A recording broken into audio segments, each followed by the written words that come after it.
Okay, good afternoon, everyone. My name is Kiyon Ross. My pronouns are he, him, and I am PNB's current Director of Company Operations. Welcome to our PNB is Listening series, where this month we'll be celebrating Pride. I'm so happy to be joined today by a few talented individuals from across PNB's family to talk about their experience in the arts as members of the LGBTQIA+ communities. So welcome, everyone. Thank you for being here with us today. Let's get started with introductions. So Noel, why don't you get us started? Hi, I'm Noel Pederson, and I work in the marketing department, mostly on email and video type things these days. In a previous life, I was an actress and a singer, and I had the fortune of performing all over the country doing that. And now I just live in Seattle. I identify as pansexual or bisexual, and yeah, that's me. Great, thanks, Noel. Jackson? Hi, everyone. I'm Jackson Cooper. I'm the Major Gifts Officer at Pacific Northwest Ballet, and my pronouns are he, him, his. I think we'll get into my journey with arts administration, but I've been with PNB since October of 2019, and I've worked in arts fundraising since I was 14 and studied opera conducting, theater directing, a bunch of stuff. Great. And Lucien? Hi there, my name is Lucien Postlewaite. My pronouns are he, him. I'm a principal dancer with Pacific Northwest Ballet. I have been on and off with PNB. I was with the company for 10 years where Kiyon and I actually danced together, and then spent some time in the south of France dancing there, and have been back at PNB for about 4 years, and now I dance with Chris. It's great to be here on this panel with you all to chat. Thank you, Lucien. And Chris? Hi, I'm Christopher Dariano. My pronouns are he, him. I'm a core dancer with the company and also choreographer. I've been here for, I think, 4 or 5 years now. And yeah, I love being a part of these chats and getting to know everybody a little bit deeper. So yeah, excited to get into it too. Great. Well, since we're here to talk about Pride, my first question is, what does Pride represent to you? Anyone can jump in and start. It's hard, huh? It's like it's everything, and it's really different now because of the pandemic. But I feel like it's just a chance to like be more specific about community, because you don't always get a lot of chances to like get to know people on that level, especially at work. Not always like talking about who you're dating, who you're with, who your partners are. And it's just like a celebration to me, at least. I would say that as a gay man, from my experience, that we have a lot more visibility now, and we're a lot more welcomed in society, and that's not always been the case. So for me, Pride comes from a time when we really needed visibility and really needed that sense of community because we couldn't outwardly have one. So it's celebrating the people around you who are like-minded, and having a moment to maybe shed all of the things that have oppressed you, and that oppressed you throughout your life, and being able to just live your truth. And now we accept people's truths a lot more because as a society, we've done a lot of work to do that.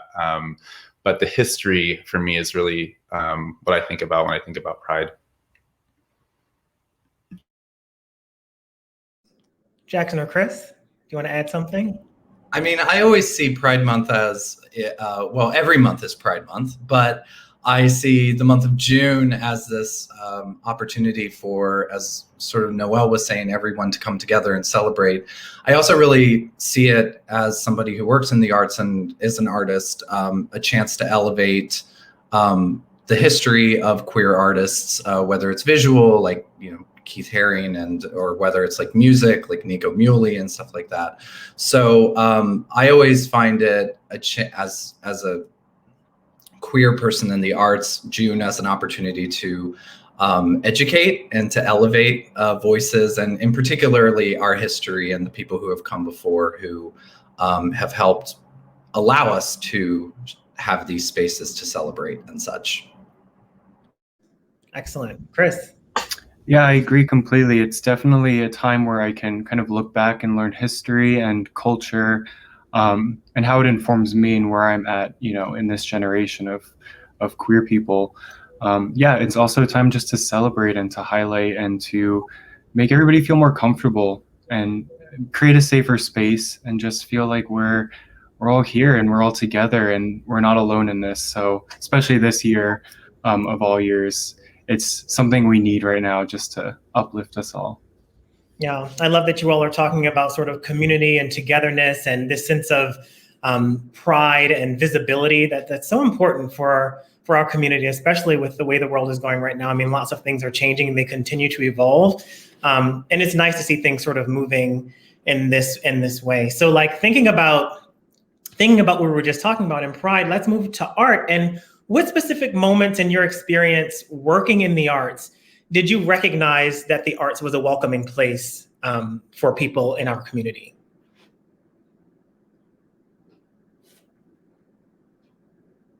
Chris. I'll start. Lucien and I got to dance on Fire Island a few years ago, and that was a really eye-opening experience for me because I felt so comfortable. And usually I get so anxious before performances, and obviously I was nervous, but it was the type of nerves that's like, oh, people get to see me for who I am and, what I represent and my identity kind of through and through, and not just be kind of a mold or a model on stage, somebody that has history and different qualities to them. So that was a really eye-opening experience for me and just made me feel comfortable and safe to be a dancer and an artist then. But also when I was younger, I had a teacher who was gay, and he kind of introduced me to RuPaul and to all of these kind of landmark musical icons. And that for me was a turning point where art could be used as an educational tool and also an expression for people like me and ways to connect to people. So yeah, at a young age, I was fortunate enough to get exposed and just start surrounding myself with people like me. I love that we have people who are a younger generation on this call because like you're talking about your references of RuPaul and like I wish that I had a RuPaul, and it just shows how far we've come. Because when I was growing up, people were being like murdered for being gay, and so that was a fear that I grew up with. And I just love that we are like growing as a society where everyone can be accepted and included. It's not an answer to your question. I know it's about the arts, so I'll get back to that. But that makes me so hopeful, seeing how we're evolving. As far as the arts, yeah, that was a great experience dancing in Fire Island. It's a community of a lot of queer people, and as a queer person in the ballet world, I think the ballet world is starting the work and beginning to be more inclusive. But there are a lot of traditions that really support heteronormativity, and so being able to just be a gay man on stage in those moments, for me, helps also shed that anxiety because I'm playing to my truth rather than playing for somebody else or something else. So I think those moments are really unique and special because they are the moments where we start to evolve our art form to include all different kinds of people. I mean, I want to talk a little bit about that actually, Lucien, and Chris as well. Like you both have in your careers had the opportunities to dance Prince roles and things like that. How do you see our art form evolving to be more inclusive of different genders when we look at those story ballets that we usually do? It's such a good question, and I think that we're all asking that now. I love that I get to have these conversations with my colleagues. Like, how do we evolve our art form? Something that keeps coming up is that maybe we just start telling new stories and having new stories that are more inclusive, because there's definitely space for the tradition also. I mean, I grew up on all the Disney stories that I love, but they are not welcoming to everyone. And so if we maybe just start creating new works, that's where I find that I can like be my most authentic self, is in the new work where I'm not playing a role or a gendered role. No. A gendered role with an orientation. Yes.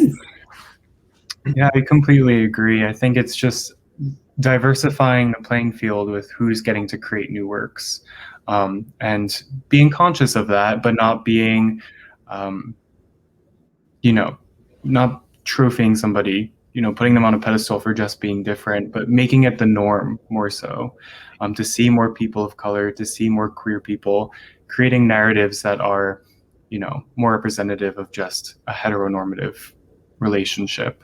But also, I think we need to start questioning, like, what roles can we give to male or female or, non-binary people? Because there are dance roles that people can do, that could be unisex. So I think we just need to start asking which roles those could be, and how do we start talking about it and doing that, sooner rather than later.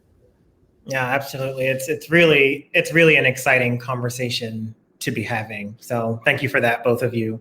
So let's move on. So how do you see your artistry or your connection to the arts intersecting with your identity? And let's start with Noel or Jackson. I think it's hard, isn't it? Because kind of going back to what you're just saying, queer people have been in the arts forever and have always been involved. And at least for me, like growing up, like I knew I was different, but I wasn't, even before I was tapped into my sexuality, like I knew the arts was a safe place for me to be different. And that's always been there. But yeah, in the expression of it and in the ticket selling of it, it's been heteronormative almost exclusively for a very long time.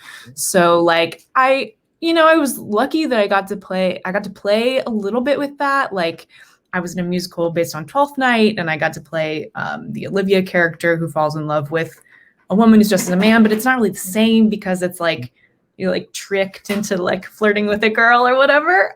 So you can kind of like mess around with that in your own brain, but it's really fun to start to see like the arts actually embracing telling those stories front to back, not like kind of reverse engineering diversity into something, but actually like, fun home, like embracing different identities and not having it be just like the prince and the princess and they get together. Right. Yeah. Thanks, Jackson. My mentor, who I met when I was 15, I started studying conducting when I was 15. And my mentor is William Henry Curry, who was the first Black and gay conductor in the American South of an orchestra. Still is to this day, been going on about, gosh, how old am I? Oh, shoot. 9 years now or something? I don't know. So it's been a long time. So I was curious about just learning about the arts.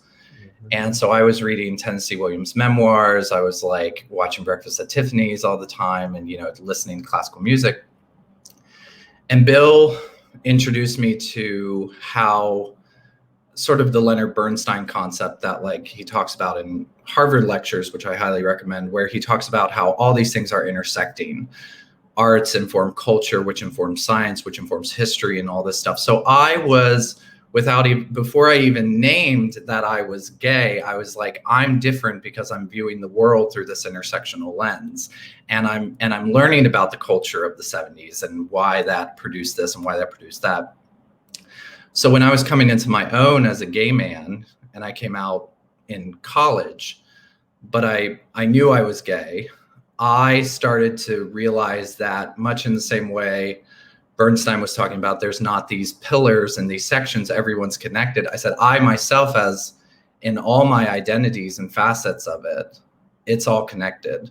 So me as a queer person is directly connected to me as a conductor, who is me connected as an arts administrator, who is me connected as, a wannabe queer historian, like all this stuff.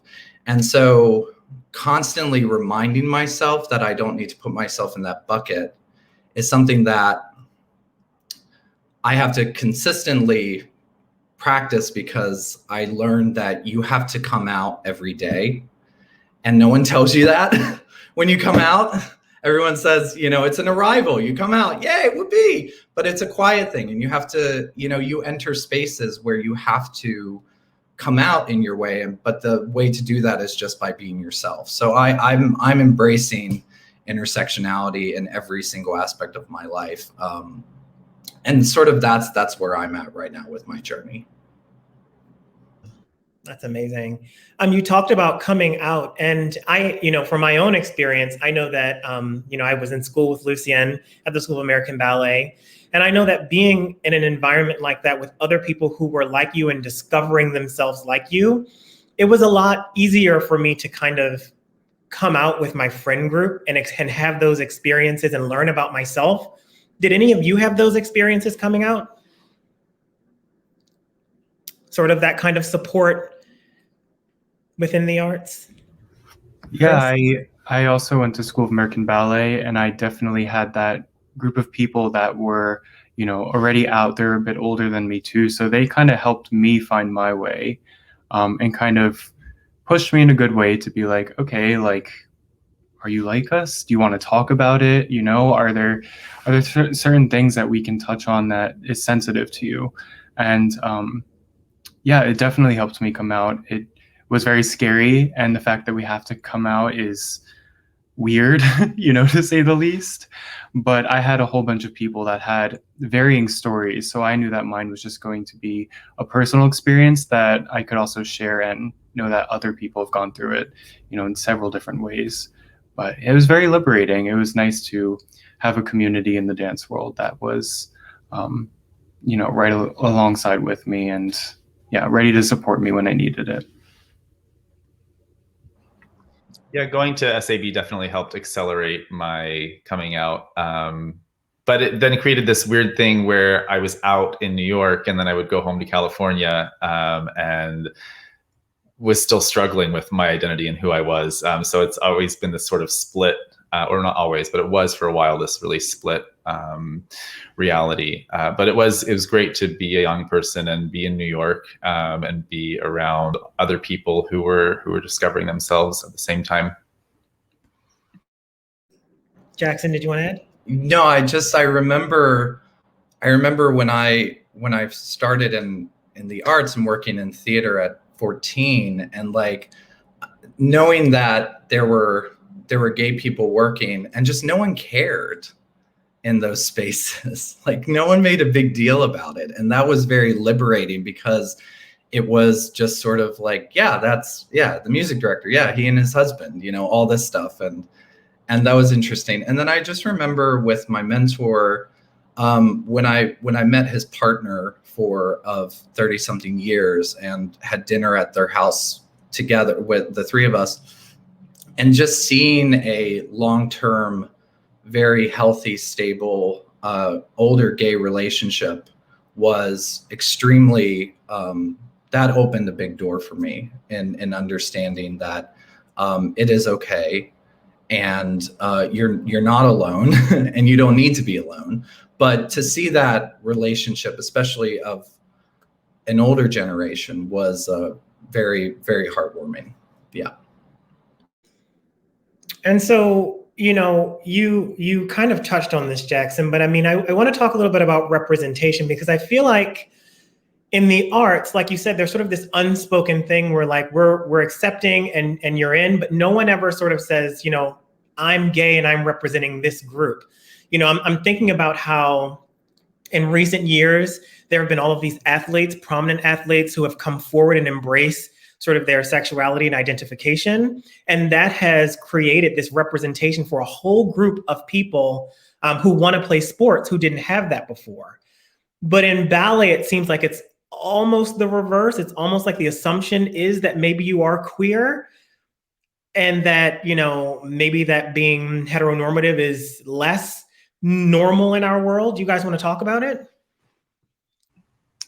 Yeah, I think that's definitely, no, sorry, did you want to say something? No, you go. Just agreeing, yes. That's definitely something that we struggle with. But there are definitely gay men who are representing our community in a visible way, which I really admire. There are people like James Whiteside at ABT, there's Harper at Houston Ballet. And for me, those are people who served as examples of like, oh, I can be visible, and I don't have to hide this part of who I am. And I think that's great. I'm definitely inspired by those people, and they've helped me to embrace who I am, and to not feel like I have to hide being gay in the ballet realm. Yeah. It's interesting too, because I think there's sort of an opposite thing with women, where it's actually not, like I mean, I was in theater, but like I don't feel like anyone assumes that a ballerina might be queer in any way. So there's not as much representation there. And I think it's important to like kind of let that keep pushing forward.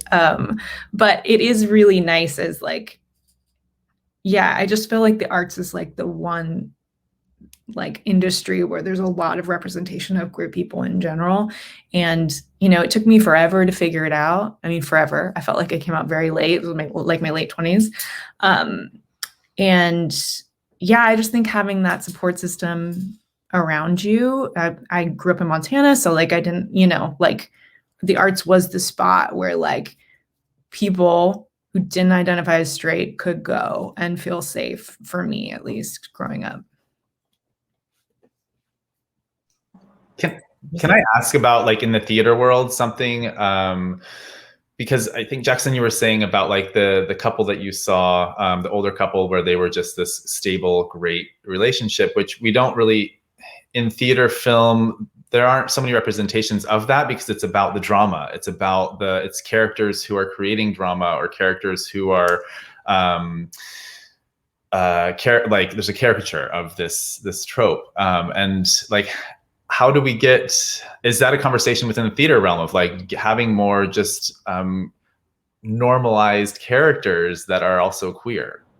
Well, it's interesting. And Lucien, I was going to refer to what you were saying earlier, which is that, while the rehearsal rooms and studio spaces are accepting in the communities and the organizations, the things that are on stage are still lacking, as you had mentioned, and also in theater, movies, it's a revolutionary thing now to not have a gay person kill themselves or die tragically from AIDS or something. That's like a very recent thing. And it's frustrating how long it has been around. But of course, as we know, Hollywood progresses a lot slower than everything else. But yeah, and I don't know, Noel, what your thoughts are, but I know in the theater world, you don't have those stories on stage, let alone a main stage production. Yeah, if you do, it's very, it's like off Broadway. It's not, it's because I think there's this idea that those sorts of stories don't like make money, which is interesting and sad. Like, I don't know where that kind of, it's just a very like the bureaucracy of like the money-making machine of the arts kind of moves really slowly. And I think it hasn't really caught up with like, no, people are interested in hearing these stories. And yeah, like Jackson said, it's very queer characters are always like, their big problem is that they're queer, like that's the problem. That's their problem to overcome in the story or something, which is like, it will be really great when we start to be able to see that flipped in theater, but I don't know how long it's going to take. I think you just said it. It's money. This is why like Pride is such a big deal now, and T-Mobile is sponsoring Pride, and there's a lot of money behind queerness now. So hopefully that starts to trickle down into the arts, and people will buy tickets for queer stories. And there are examples. I mean, it's interesting. I mean, Moonlight, winning Best Picture, Fun Home being the success it was on Broadway. Like, so it's moving in a good direction. But then we get the flip side of it, which are, Ryan Murphy producing The Boys in the Band, which is a seminal play of gay literature. But it's, the climax, there's the line, "You're a homosexual and you don't want to be." So it's like, they kind of cancel each other out, the progress, and then the things to make money, the Netflix things, the Broadway things, it still lacks or is stuck in an old way of thinking, which isn't progressing. Yeah, excellent points, everyone. That's wonderful. So in sort of that same vein, what are some of and this is two-part, what are some of the challenges that you still see in our sector for queer people? And then what are some of the changes that give you hope? I know we've touched on some of those, but maybe someone could articulate it. Christopher? Lucien? I was going to start with the hope, and I think I already touched upon it, but like with Christopher talking about his examples and just youth, new ways of thinking. The fact that we're having this conversation, I think PNB has been doing a lot of work to be seen in spaces where we haven't been before. Like the fact that we're involved with Pride and doing something for Pride is new for PNB and a really important thing. So that's where I see hope. And I just got so excited about that I forgot the first part of your question. So I'll leave it to someone else. It was about a challenge, challenges that still exist, and hope that you see. Yeah, I think the challenges are just, there's a lot of typecasts and there are a lot of molds we have to fill, even as your height as a dancer is still, reserving you from reaching your full potential of what you can do, expression-wise, character-wise, technically. So yeah, identity is a huge thing right now that we're discussing. Identity in bodies on stage, and that means weight and skin and the hair you have on your head. It's all these little things we're starting to pinpoint, and it's essential that we just start talking about it more frequently. And PNB again is great catalyst for all of this. And yeah, they're letting people like Lucien and I create for Next Step on youth, on dancers that may be queer or, maybe diverse, people that we don't always see, in the ballet world over the past however many decades. So yeah, just having more choreographers come in like us and giving opportunities to us to face these challenges and to make our own narrative within it and not be about the queer person that's struggling, but the queer person that's being celebrated. Yeah, there's hope in it, but it's just going to take a lot of work, a lot of groundwork. And patience and time. Noel or Jackson? I think it's a slow, you have to be so patient. It's just such patience required because, you have conversations like this and you get energized around it and that's wonderful. And then you kind of like, all the theaters that are coming back are like, and we're doing Bye Bye Birdie for 700 years to like make back all their money. And I understand that. But it's like kind of like Jackson said, like, I feel like you have to keep sort of coming out in different rooms. And that like energizes other queer people to maybe do the same. And yeah, like Lucien and Christopher, like being mentors to those younger kids that are coming up in our program. I think that's where the hope is really, really lies, and just sort of, being patient also. Jackson? Well, I like Bye Bye Birdie, but I agree that we shouldn't keep doing it for the end of time. I think too, there's a huge education aspect about it through audience engagement, but that needs to come from the organization. I think back to Rep 1 and like One Body and the release of that, which was beautifully danced by Christopher Dariano. And but having the Albert Evans documentary released before that really informed watching that piece in an even more special way, hearing the story, knowing that. And I remember even some donors going like, oh, I didn't know about that. And it's like, well, of course, how would you know unless you do the research? So it was like kudos on us for PNB for releasing that. And so I'm interested in also seeing, and my hope too is also with this younger generation and such, like all of us coming into these organizations, allowing for that space to educate the audience, to educate patrons. And I don't like the word normalizing it, but not making it such a special thing that we're doing, a geisha or we're doing this or all that. So I think that education aspect is going to be really, really super important over the next decade. I mean, right, because at the end of the day, we're just all human beings, right? And that needs to be celebrated first and foremost. And I think that if we did a lot more of that instead of focusing on what people are or what they are not, then we would, have a much better world. This is my final question for everyone. Do you have any favorite ways to celebrate Pride or Pride traditions that you've developed over the years? And we can just go one by one. Noel. Well, I normally try to go to a parade.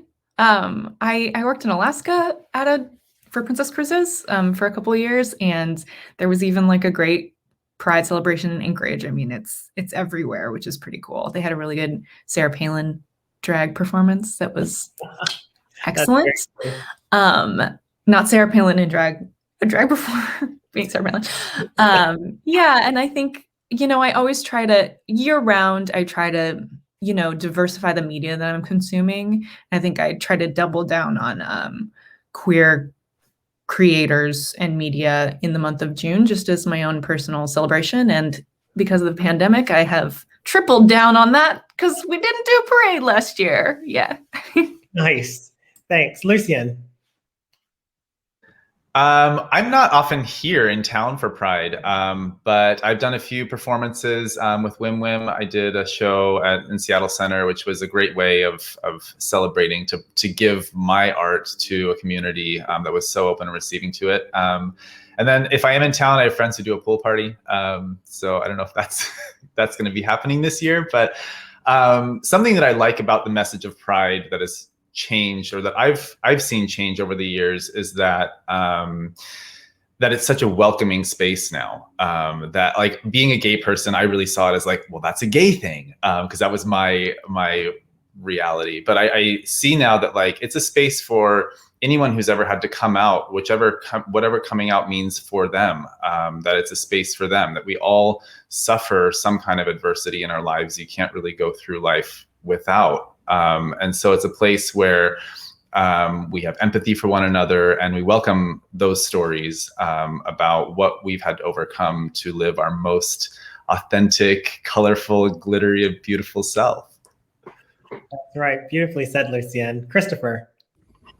June is usually the month where I try to just be happy, and I try not to worry about things.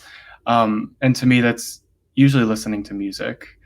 Queer artists, people that make me feel like I want to dance and I want to celebrate myself and just be more curious about my likings in my life.